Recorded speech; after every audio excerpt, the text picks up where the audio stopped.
প্রবলেমটা তোমরা সলভ করো। ছাত্রছাত্রীদের গল্পের সাথে জড়িয়ে থাকে একজন গল্পকার। আজ আমরা কথা বলবো সর্বদা হাসি খুশি থাকা লিটন স্যারের সাথে। আপনার বিসিবিসিতে যুক্ত হওয়ার গল্পটি শুনতে চাই। আমি ফার্স্ট টাইম যখন বান্দরবানে আসি বিসিবিসিতে ইন্টারভিউ দেওয়ার জন্যই আসছিলাম, এবং আমার মূলত উদ্দেশ্যটা ছিল বান্দরবান ঘুরে দেখা। যখন আমি সার্কুলারটা দেখলাম বান্দরবান ক্যান্টনমেন্ট কলেজের, তখন আমার এখানে এক ফ্রেন্ড ছিল, তো বললো যে আমার একদম কাছেই, বিকজ অফ আমার বান্দরবান সম্পর্কে একটা নেগেটিভ ধারণা ছিল, ওই কারণে আমি একটু ভয়ও পাচ্ছিলাম যে আসবো কি আসবো না। তো আমার বন্ধু থাকার সুবাদে একটু সাহস নিয়ে আসলাম, এবং আমি বিলিভ ইট অর নট, আমি তখন আসার সময় আমার একটা অ্যান্ড্রয়েড ফোন ছিল, ওটা রেখে আসছি।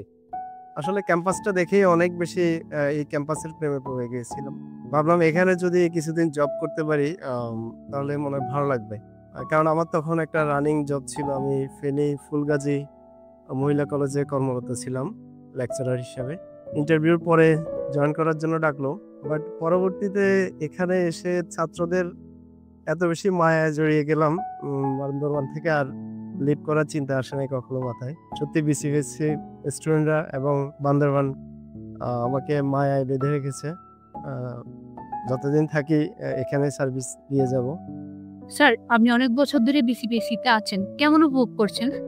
খুব ভালো উপভোগ করছি, কারণ প্রতিদিন আসলেই অনেকগুলো পরিচিত মুখের দেখা পাই।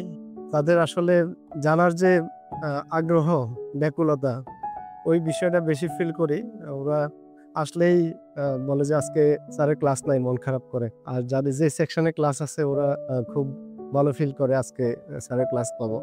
আসলে এই বিষয়টা অনেক বেশি থ্রিলিং।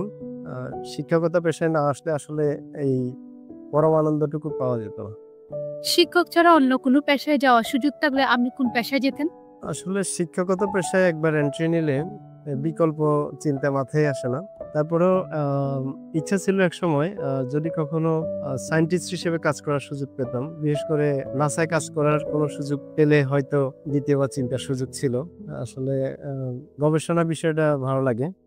অমনোযোগী ছাত্রদের এক কথায় আমরা যাদেরকে ব্যাড বয় বলি, তাদের দায়িত্ব স্যার আপনি নিজ হাতে নেন, তাদেরকে আদর শাসন আপনি নিজেই করেন। এই মহৎ কাজের পিছনে রহস্য কি স্যার? ব্যাড বয় বলতে ঠিক ওরা আসলে বুঝতে পারে না কোনটা ভালো কোনটা মন্দ। যাদেরকে আমরা ব্যাড বয় বলি ওদের একটা সাইকোলজি আছে, কেউ তাকে চেঞ্জ করতে পারে, হ্যাঁ ওই মানুষটাকে সে সারা জীবন মনে রাখে। ওদের ওই সাইকোলজিক্যাল জায়গাটাতে যদি কেউ হিট করতে পারে তাহলে সে একসময় অনেক সম্ভাবনাময় একটা মানুষে পরিণত হয়। আমি চেষ্টা করি ওদেরকে আসলে তুলে আনতে, ওই জন্য ওদের প্রতি বেশি কাজ করি। শুনেছি আপনি মেডিকেলে চান্স পেয়েছেন, কিন্তু পড়েননি কেন? মেডিকেলে চান্স পাওয়াটা আসলে ওইটা আর একটা ট্র্যাজিক মোমেন্ট। আমাদের সময় আসলে অনলাইন ছিল না, আর মোবাইল কমিউনিকেশনটা অতটা অ্যাভেলেবেল ছিল না বিকজ অফ গ্রামে থাকার কারণে। তখন 2005 সালে যখন রেজাল্ট দেয়, আমি কুমিল্লা মেডিকেলে পরীক্ষা দিয়েছিলাম। বাট ফার্স্ট টাইম রেজাল্টে তখন সম্ভবত 13টা মেডিকেল কলেজ ছিল। ফার্স্ট টাইম রেজাল্টে খোঁজ নিয়েছিলাম, আসে নাই। তাও আমি গিয়ে দেখি নাই, আরেকজনের মারফতে নিয়েছি। কিছুদিন পরে আরেকটা মেডিকেল কলেজ তখনই আবার চালু করে, তখন আরেকটা রেজাল্ট দেয়।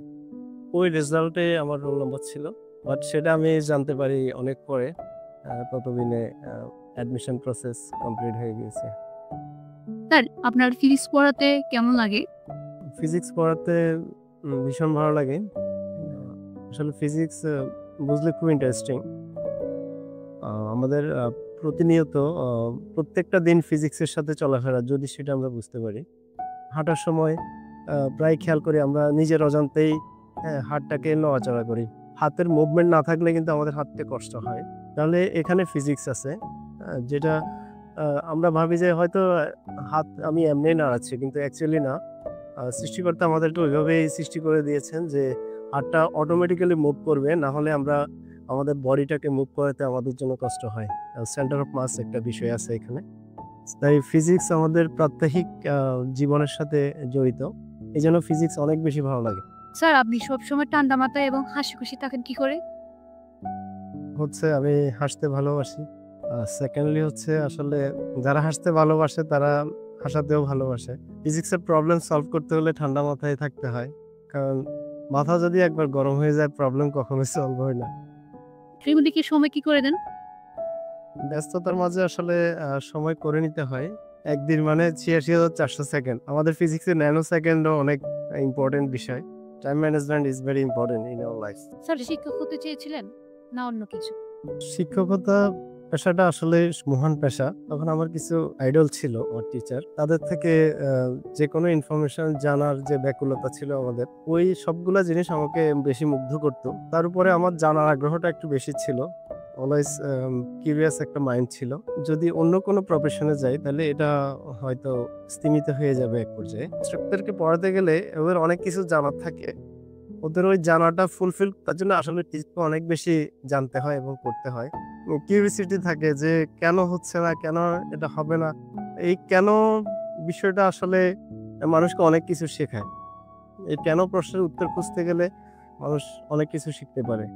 That's why I am a teacher. Sir আমাদের জন্য কোনো উপদেশ? উপদেশটা ফিজিক্স দিয়েই দিই, যেহেতু আমি ফিজিক্সের টিচার। উপদেশ বলতে আসলে আমি একটা বিষয় মেনটেন করার চেষ্টা করি আমার লাইফে। যেদিন থেকে ফিজিক্স বুঝতে শিখছি, নিউটনের ৩য় সূত্র, প্রত্যেক ক্রিয়ারই সমান ও বিপরীত প্রতিক্রিয়া আছে। এই বিষয়টা যদি কেউ ধারণ করে এবং মেনটেন করে তাহলে সে ব্যক্তিগত জীবন, পারিবারিক জীবন, সামাজিক জীবন যাই বলি না কেন, সে সব দিক থেকে ভালো থাকতে বাধ্য। যেমন আমি একটু ফিজিক্সের ভাষায় যদি বলি, যে কোনো বাঁকের রাস্তায় গাড়ি অ্যাক্সিডেন্ট হয়, হ্যাঁ, কেন্দ্র বিমুখী বলের কারণে সেন্ট্রিফিউগাল ফোর্স অটোমেটিক্যালি সৃষ্টি হয়ে যায়। যে ফোর্সটা যতক্ষণ সেন্ট্রিফিউগাল ফোর্স মানে কেন্দ্রমুখী বল থাকে ততক্ষণ এই বলটা অ্যাক্টিভ থাকে।